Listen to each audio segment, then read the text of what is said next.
Teman-teman bertanya, kenapa harus masjid ditutup? Apakah alasan wabah penyakit bisa menjadi alasan supaya masjid tertutup gitu? Apakah ini dicontohkan di masa Nabi? Apakah ini pernah dicontohkan di masa sahabat? Apakah ini pernah dicontohkan di masa tabi'in? Dan ternyata Profesor Dr. Wahbah Zuhaili, seorang mufassir, juga memberikan beberapa alasan kapan sholat berjamaah dan kapan sholat Jumat itu boleh ditiadakan. Artinya bukan tidak ada sholat, tetap ada sholat, cuman sholat Jumatnya yang ditiadakan, artinya masjid yang disterilisasi. Salah satu alasannya adalah diambil daripada rawahu Abu Daud, man sami'al munadi falam yamna'hu minat tiba'ihi udhrun qalu wa mal udhr qala khaufun aw marad. Maka para sahabat pernah bertanya kepada Rasulullah SAW, apa itu udhur ya Rasulullah? Ketika Rasulullah SAW memberikan pernyataan bahwasanya orang yang mendengar panggilan, artinya panggilan azan, tidak ada yang bisa mencegahnya kecuali udhur. Udhur ini apa gitu? Maka sahabat bertanya, wa mal udhur ya Rasulullah? Apa udhur itu? Maka Rasulullah SAW menjawabnya dengan mengatakan khaufun aw marad, rasa takut, rasa khawatir, ataupun rasa sakit. Sakit yang seperti apa nih? Kita mau bahas sakitnya dulu nih. Sakit yang seperti apa yang membuat kita nggak pergi ke masjid? Contoh sakit yang memang harus berada di ruang ICU.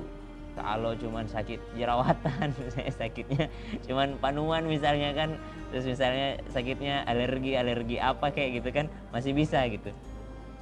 Bahkan orang buta pun Rasulullah SAW pernah menanyakan kepadanya, kenapa engkau nggak ke masjid gitu? Apakah, kata orang buta ini, ya Rasulullah, apakah orang buta seperti saya tetap wajib pergi ke masjid? Maka kata Rasulullah, apakah kau mendengar suara azan?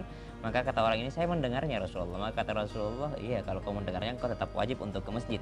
Karena tapi ada memang sakit-sakit yang tidak memungkinkan seseorang untuk berangkat ke masjid. Nah, salah satu contohnya adalah dia punya penyakit menular yang jikalau dia datang ke masjid dia akan menularkan kepada orang lain. Oke, kita nggak bicara corona dulu nih. Kemudian yang kedua adalah khaufun, ada kekhawatiran.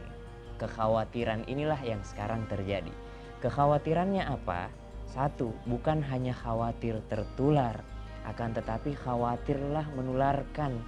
Teman-teman sekalian millennials, kita berada di usia yang mana apalagi teman-teman mungkin rajin main futsal, mungkin teman-teman rajin olahraga, mungkin teman-teman tubuhnya masih bagus, imunnya masih bagus, maka para pakar kesehatan mengatakan, pakar medis mengatakan, orang dengan imun yang bagus mungkin dia tidak terjangkit penyakit ini, atau mungkin dia tidak memiliki gejala-gejala, tapi ternyata dia membawa virus ini kemana-mana.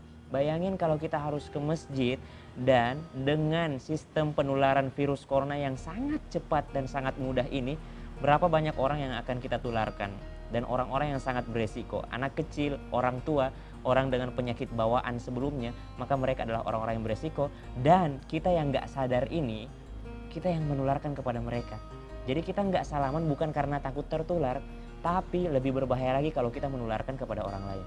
Bayangin kalau gara-gara kita ibadah mereka terganggu. Bayangin kalau gara-gara kita mereka terpisah, kita memisahkan keluarga dengan mereka. Why? Karena kita yang menularkan kepada mereka. Itulah kenapa salah satu alasan MUI kenapa mereka akhirnya menutup yang namanya masjid untuk sterilisasi, untuk yang diadakan adanya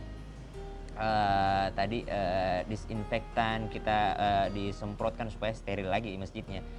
Dan kalaupun memang harus ke masjid berjamaah, ada jarak ya, ada jarak. Kemudian bawa sejadah sendiri ya. Kita juga nggak ngelarang orang-orang ke masjid. Siapa yang harus nggak ke masjid? Adalah orang-orang yang berada di zona merah. Contoh Jakarta sekarang, atau mungkin daerah-daerah yang memang pemerintahnya udah mengatakan kita udah zona merah. Kita ada di dalam zona yang sangat berbahaya. Oke, alasan yang selanjutnya, kapan sih sholat itu berjamaah itu bisa ditunda? Pernah dengar kalimat ini nggak? Di Kuwait, di beberapa daerah sudah mengganti lafaz azan mereka, asyhadu anna muhammadar rasulullah, menjadi ala sallu fir rihal, atau sallu fi rihalikum, atau sallu fi buyutikum. Ini terjadi ketika orang mau sholat berjamaah di masjid, akan tetapi agama Islam adalah agama yang sangat pengertian. Rasulullah sangat pengertian dengan keadaan manusia, keadaan masyarakat. Maka kata Rasulullah bilang kepada muadzinnya, rawahu Bukhari, riwayat Bukhari, bilang kepada muadzinnya, ganti, jangan panggil orang untuk sholat, tapi katakanlah sholatlah di tempat kalian masing-masing, sholatlah di rumah kalian masing-masing. Tahu nggak alasan hadis ini keluar?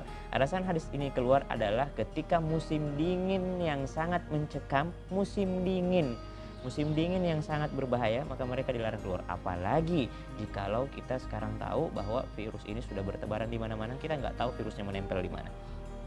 Oke.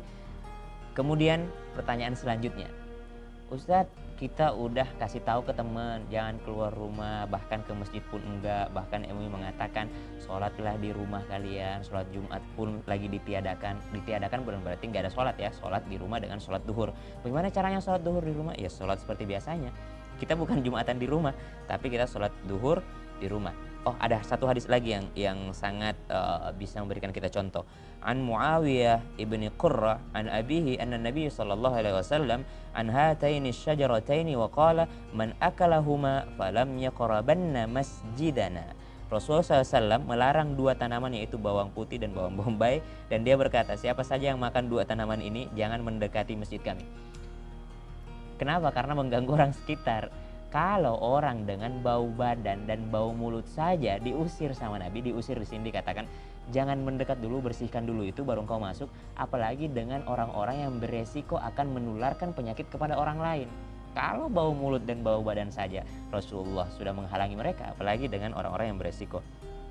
Kemudian satu ayat lagi, la yukallifullahu nafsan illa wus'aha laha ma kasabat wa 'alaiha maktasabat.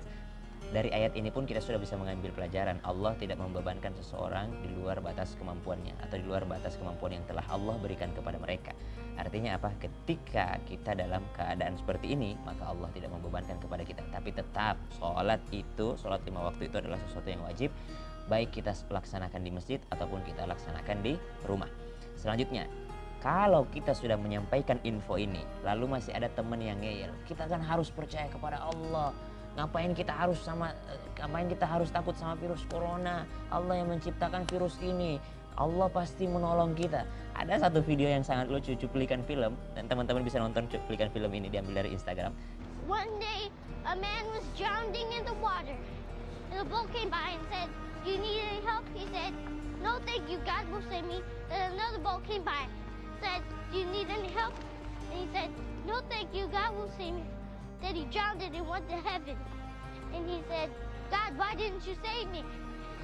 And God said, "I sent you 2 big boats, you dummy."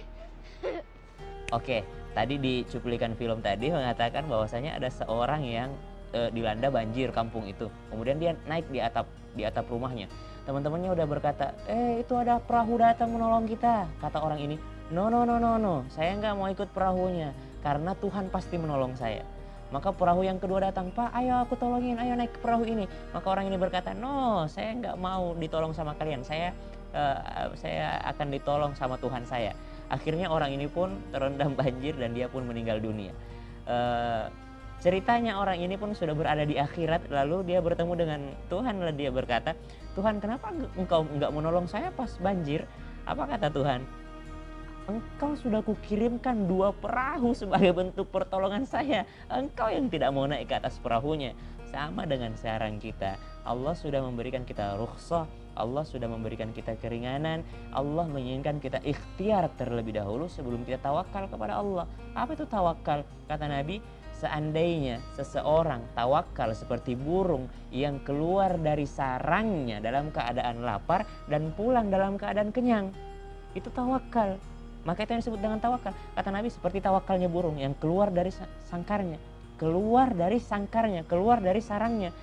Nabi nggak mengatakan burung yang tinggal dalam sarangnya lalu dia kenyang sendiri. Enggak, dia harus keluar dari sarangnya. Sama dengan kita, salah satu usaha kita adalah social distancing. Salah satu usaha kita adalah dengan melakukan jaga jarak, kemudian homework, kita melakukan pekerjaan di rumah, kita melakukan lockdown, segala macam upaya. Pemerintah, tim medis, jazakumullah khair untuk tim medis, kemudian pemerintah, kemudian polisi, kemudian semua aparat yang bertugas. Kemudian tugas kita adalah menjaga diri kita supaya kita tidak membebankan mereka.